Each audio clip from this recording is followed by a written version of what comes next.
Wolf Alice by Angela Carter. Could this ragged girl with brindled lugs have spoken like we do, she would have called herself a wolf. But she cannot speak, although she howls because she is lonely. Yet howl is not the right word for it, since she is young enough to make the noise that pups do, bubbling, delicious, like that of a pan full of fat on the fire. Sometimes the sharp ears of her foster kindred hear her across the irreparable gulf of absence. They answer her from faraway pine forest and the bold mountain rim. Their counterpoint crosses and crisscrosses the night sky. They are trying to talk to her, but they cannot do so, because she does not understand their language, even if she knows how to use it, for she is not a wolf herself, although suckled by wolves. Her panting tongue hangs out. Her red lips are thick and fresh. Her legs are long, lean and muscular.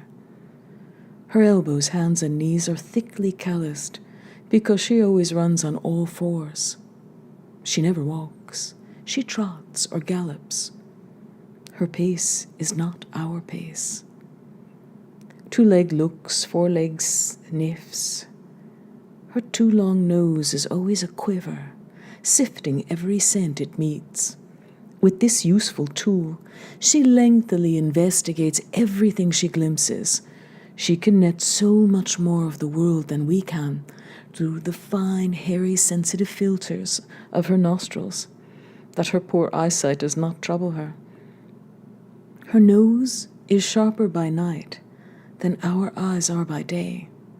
So, it is the night she prefers, when the cool, reflected light of the moon does not make her eyes smart and draws out the various fragrances from the woodland where she wanders when she can.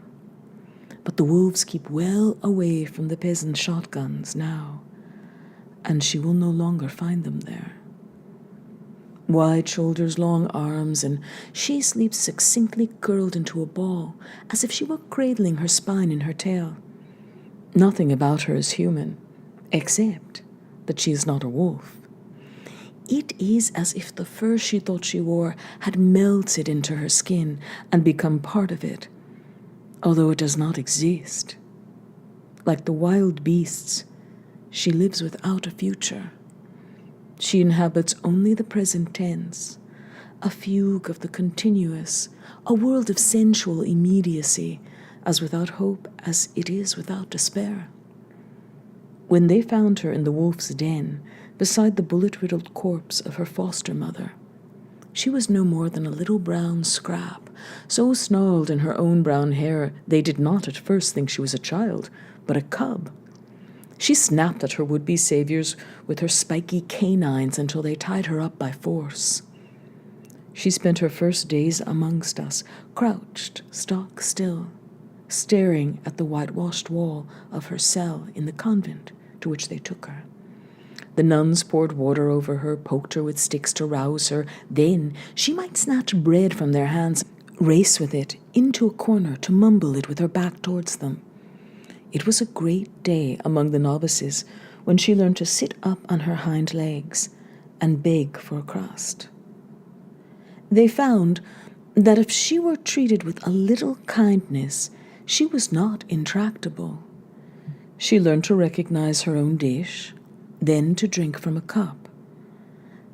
They found that she could quite easily be taught a few simple tricks, but she did not feel the cold, and it took a long time to wheedle a shift over her head to cover up her bold nakedness. Yet she always seemed wild, impatient of restraint, capricious in temper. When the Mother Superior tried to teach her to give thanks for her recovery from the wolves, she arched her back, pawed the floor, retreated to a far corner of the chapel, crouched, trembled, urinated, defecated, reverted entirely, it would seem, to her natural state. Therefore, without a qualm, this 9 days' wonder and continuing embarrassment of a child was delivered over to the bereft and unsanctified household of the Duke.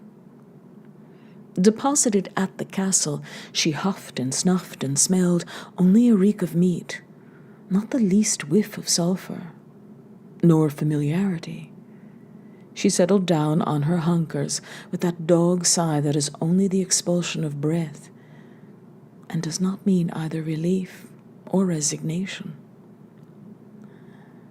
The Duke is sere as old paper, his dry skin rustics against the bed-sheets as he throws them back to thrust out his thin legs, scabbed with old scars where thorns gored his pelt.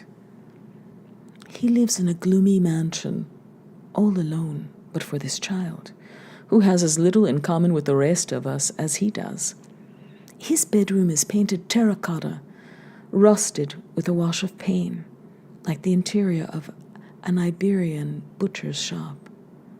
But for himself, nothing can hurt him, since he ceased to cast an image in the mirror. He sleeps in an antlered bed of dull black wrought iron, until the moon, the governess of transformations and overseer of somnambulists, pokes an imperative finger through the narrow window and strikes his face. Then his eyes start open. At night, those huge, inconsolable, rapacious eyes of his are eaten up by swollen, gleaming pupil. His eyes see only appetite. These eyes open to devour the world in which he sees. Nowhere a reflection of himself.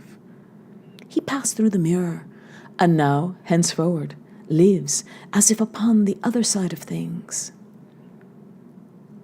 Spilt, glistering milk of moonlight on the frost-crisp grass, on such a night in moony metamorphic weather, they say you might easily find him, if you had been foolish enough to venture out late, scuttling along by the churchyard wall with half a juicy torso slung across his back.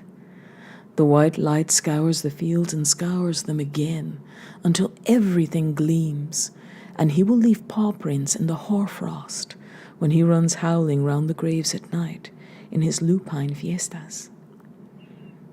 By the early hour of midwinter sunset, all the doors are barred for miles.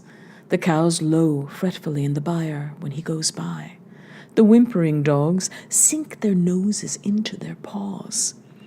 He carries on his frail shoulders a weird burden of fear. He is cast in the role of the corpse-eater, the body-snatcher, who invades the last privacies of the dead. He is white as leprosy, with scrabbling fingernails, and nothing deters him. If you stuff a corpse with garlic, why, he only slavers at the treat. Cadaver provençal. He will use the Holy Cross as a scratching post and crouch above the font to thirstily lap up holy water. She sleeps in the soft, warm ashes of the hearth. Beds are traps. She will not stay in one. She can perform the few small tasks to which the nuns trained her. She sweeps up the hairs, vertebrae, phalanges that litter his room into a dustpan. She makes up his bed at sunset, when he leaves it, and the gray beasts outside howl, as if they know his transformation is their parody. Unkind to their prey, to their own they are tender. Had the Duke been a wolf, they would have angrily expelled him from the pack. He would have had to lollop along miles behind them, creeping in submission on his belly up to the kill, only after they had eaten and were sleeping, to gnaw the well-chewed bones and chew the hide. Yet, suckled as she was by wolves on the high uplands, where her mother bore and left her, only his kitchen maid, who is not wolf or woman, knows no better than to do his chores for him. She grew up with wild beasts. If you could transport her in her filth, rags, and feral disorder to the Eden of our first beginnings, where Eve and grunting Adam squat on a daisy bank, picking the lice from one another's pelts, then she might prove to be the wise child who leads them all, and her silence and her howling a language as authentic as any language of nature. In a world of talking beasts and flowers, she would be the bud of flesh in the kind lion's mouth.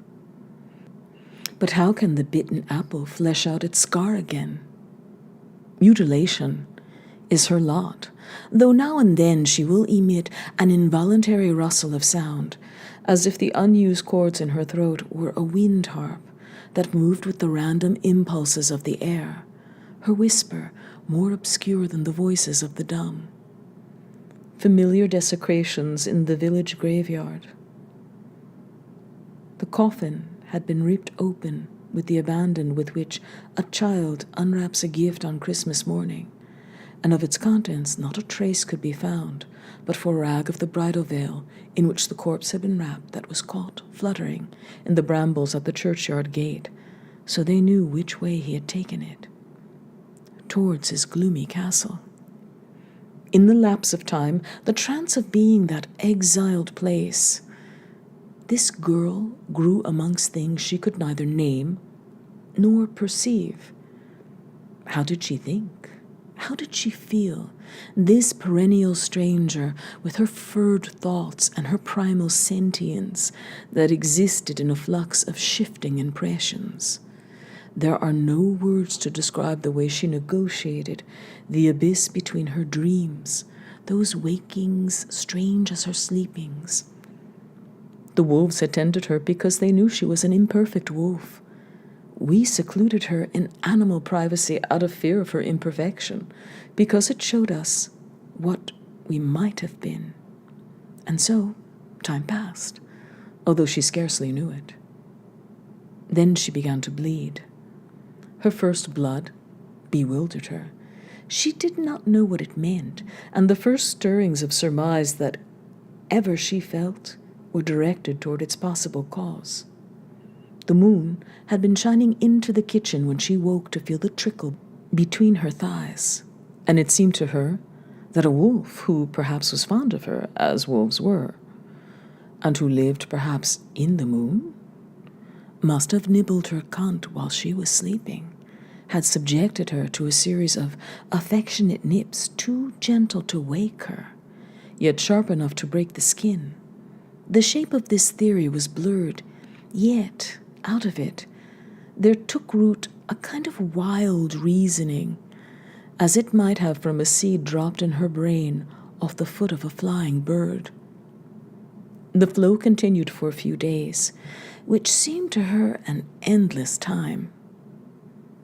She had as yet no direct notion of past, or of future, or of duration, only of a dimensionless immediate moment. At night, she prowled the empty house looking for rags to sop the blood up. She had learned a little elementary hygiene in the convent, enough to know how to bury her excrement and cleanse herself of her natural juices, although the nuns had not the means to inform her how it should be. It was not fastidiousness but shame that made her do so. She found towels, sheets, and pillowcases in closets that had not been opened since the Duke came shrieking into the world with all his teeth to bite his mother's nipple off and weep. She found ones, worn ball dresses in cobwebbed wardrobes, and heaped in the corners of his bloody chamber shrouds, nightdresses, and burial clothes that had wrapped items on the Duke's menus. She tore strips of the most absorbent fabrics to clumsily diaper herself. In the course of these prowlings, she bumped against that mirror over whose surface the Duke passed like a wind on ice. First, she tried to nuzzle her reflection. Then, nosing it industriously, she soon realized it gave out no smell. She bruised her muzzle on the cold glass and broke her claws trying to tussle with the stranger. She saw with irritation, then amusement, how it mimicked every gesture of hers when she raised her forepaw to scratch herself, or dragged her bum along the dusty carpet to rid herself of a slight discomfort in her hindquarters. She rubbed her head against her reflected face to show that she felt friendly towards it, and felt a cool, solid, immovable surface between herself and she some kind, possibly, of invisible cage. In spite of this barrier, she was lonely enough to ask this creature to try to play with her, baring her teeth and grinning. At once, she received a reciprocal invitation. She rejoiced. She began to whirl round on herself, yapping exultantly, but when she retreated from the mirror, she halted in the midst of her ecstasy, puzzled to see how her new friend grew less in size. The moonlight spilled into the Duke's motionless bedroom from behind a cloud, and she saw how pale this wolf who played with her was. The moon and mirrors have this much in common. You cannot see behind them. Moonlit and white, Wolf Alice looked at herself in the mirror and wondered whether there she saw the beast who came to bite her in the night. Then her sensitive ears pricked at the sound of a step in the hall. Trotting at once to her kitchen, she encountered the Duke with the leg of a man over his shoulder. Her toenails clicked against the stairs as she padded incuriously past. She, the serene, inviolable one, in her absolute and verminous innocence. Soon the flow ceased. She forgot it. The moon vanished, but little by little reappeared. When it again visited her kitchen at full strength, Wolf Alice was surprised into bleeding again. And so it went on, with a punctuality that transformed her vague grip on time. She learned to expect these bleedings, to prepare her rags against them, and afterwards neatly to bury the dirtied things. Sequence asserted itself with custom, and then she understood the circumambulatory principle of the clock perfectly, even if all clocks were banished from the den where she and the Duke inhabited their separate solitudes, so that you might say she discovered the very action of time by means of this returning cycle. When she curled up among the cinders, the color, texture, and warmth of them brought her foster mother's belly out of the past and printed it on her flesh. Her first conscious memory, painful as the first time the nuns combed her hair. She howled a little, in a firmer, deepening trajectory, to obtain the inscrutable consolation of the wolves' response. For now the world around her was assuming form. She perceived an essential difference between herself and her surroundings that you might say she could not put her finger on.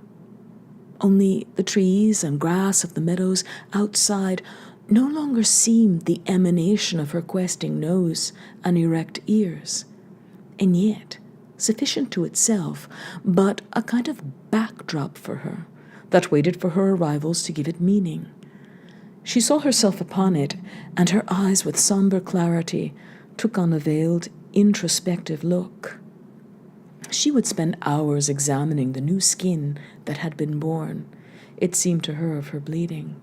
She would lick her soft upholstery with her long tongue and groom her hair with her fingernails. She examined her new breasts with curiosity.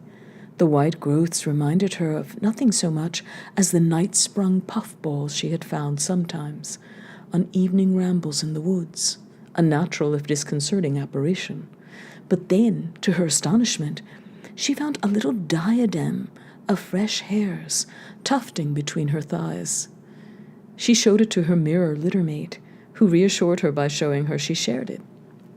The damned Duke haunts the graveyard. He believes himself to be both less and more than a man, as if his obscene difference were a sign of grace. During the day, he sleeps. His mirror faithfully reflects his bed, but never the meager shape within the disordered covers. Sometimes, on those white nights when she was left alone in the house, she dragged out his grandmother's ball dresses and rolled on suave velvet and a brace of lace, because to do so delighted her adolescent skin. Her intimate in the mirror wound the old clothes around herself, wrinkling its nose in delight at the ancient yet still potent scents of musk and civet that woke up in the sleeves and bodices. This habitual, at last boring fidelity to her every movement finally woke her up to the regretful possibility that her companion was, in fact, no more than a particularly ingenious variety of the shadow she cast on sunlit grass. Had not she and the rest of the litter tussled and romped with their shadows long ago? She poked her agile nose around the back of the mirror. She found only dust, a spider stuck in his web, a heap of rags. A little moisture leaked from the corner of her eyes, yet her relation with the mirror was now far more intimate, since she knew she saw herself within it. She pawed and tumbled the dress the Duke had tucked away behind the mirror for a while. The dust was soon shaken out of it. She experimentally inserted her front legs in the sleeves. Although the dress was torn and crumpled, it was so white and of such a sinuous texture that she thought before she put it on she must thoroughly wash off her coat of ashes in the water from the pump in the yard, which she knew how to manipulate with her cunning forepaw. In the mirror, she saw how this white dress made her shine. Although she could not run so fast on 2 legs in petticoats, she trotted out in her new dress to investigate the odorous October hedgerows, like a debutante from the castle, delighted with herself, but still, now and then, singing to the wolves with a kind of wistful triumph, because now she knew how to wear clothes, and so had put on the visible sign of her difference from them. Her footprints on damp earth are beautiful and menacing, as those Man Friday left. The young husband of the dead bride spent a long time planning his revenge. He filled the church with an arsenal of bells, books, and candles, a battery of silver bullets. They brought a 10-gallon tub of holy water in a wagon from the city, where it had been blessed by the Archbishop himself, to drown the Duke if the bullets bounced off him. They gathered in the church to chant a litany and wait for the one who would visit with the first deaths of winter. She goes out at night more often now. The landscape assembles itself around her. She informs it with her presence. She is its significance. It seemed to her the congregation in the church was ineffectually attempting to imitate the wolves' chorus. She lent them the assistance of her own educated voice for a while, rocking contemplatively on her haunches by the graveyard gate. Then her nostrils twitched to catch the rank stench of the dead that told her her cohabiter was at hand. Raising her head, who did her new keen eyes spy but the Lord of Cobweb Castle, intent on performing his cannibal rituals? And if her nostrils flare suspiciously at the choking reek of incense and his do not, that is because she is far more sentient than he.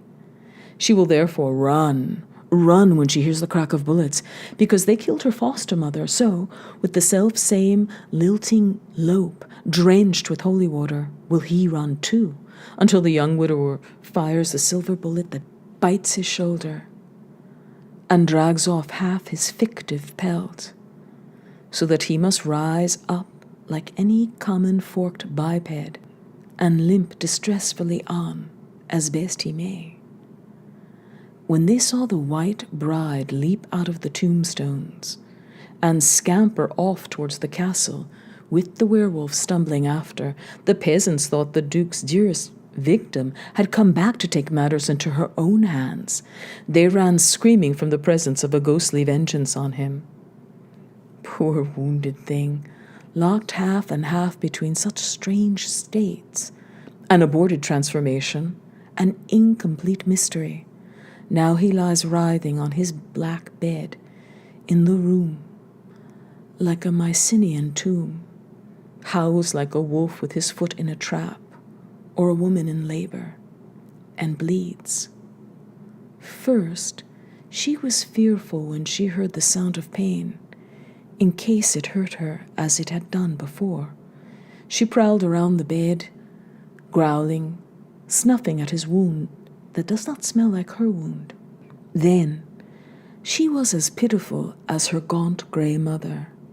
She leapt upon his bed to lick without hesitation, without disgust, with a quick, tender gravity, the blood and dirt from his cheeks and forehead. The lucidity of the moonlight lit the mirror propped against the red wall. The rational glass, the master of the visible, impartially recorded the crooning girl. As she continued her ministrations, this glass, with infinite slowness, yielded to the reflective strength of its own material construction. Little by little, there appeared within it, like the image on photographic paper that emerges first, a formless web of tracery, the prey caught in its own fishing net.